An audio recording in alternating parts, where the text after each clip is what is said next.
The Japanese Friendship Garden in Balboa Park is a peaceful place. It's meant to be an escape from the outside world, a place of meditation and beauty.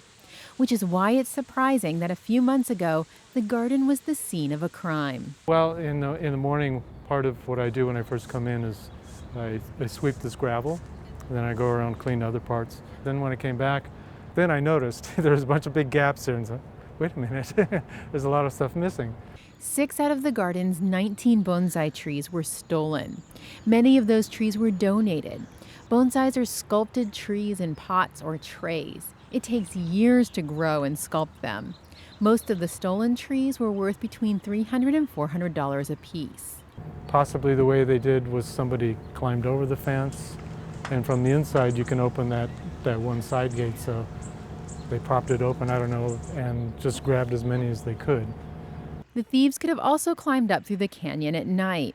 Johnson says they tried to take the most valuable tree in the garden's collection, a 65-year-old bonsai worth around $2,500. So it's one reason why this one, it was obvious somebody tried to move it, but they found out quickly that it was way too heavy to move. I've been here now for 3.5 years. It's the first incident of its type that we've had where, somebody has intentionally basically committed that type of a crime. A police report was filed, but the garden hasn't heard back. That was 3 months ago. Stolen bonsai trees are probably a low priority for law enforcement. But for those who practice the art of bonsai, a crime like this is devastating.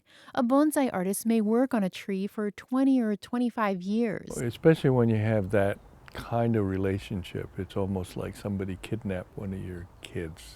Fred Miyahara has been doing bonsai since the late 80s and has many valuable trees in his collection. He's the past president of the San Diego Bonsai Club, which has 300 members. One of the stolen trees was one that he donated. Right now what I'm doing is I'm pinching the new growth that's coming out of what we call the understock. Miyahara spends hours every day working on his trees, watering, pruning, and training them. In the past, when we've reported stolen trees to the police, I think the first place they look is at swap meets. And unfortunately, because those are people that are not familiar with bonsai, they either abuse the trees or they sell them for next to nothing.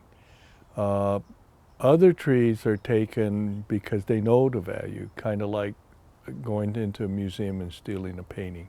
Those trees are sold to collectors on the black market. Collectors will spend thousands of dollars on a quality bonsai, and stolen bonsai trees are rarely recovered, especially if they're valuable. So usually it just goes kind of underground, if it's that type of tree, and then you just don't see it anymore. It's in somebody's collection in their backyard. Miyahara says he has little hope of ever seeing the stolen trees again. He just hopes that wherever they are, they're being taken care of. Fortunately, the trees at the garden were covered by insurance. We're definitely going to upgrade all of our security in the garden as a result of this incident. Now the garden staff is hoping to rebuild its bonsai collection, a collection of a living art form. Angela Carone, KPBS News.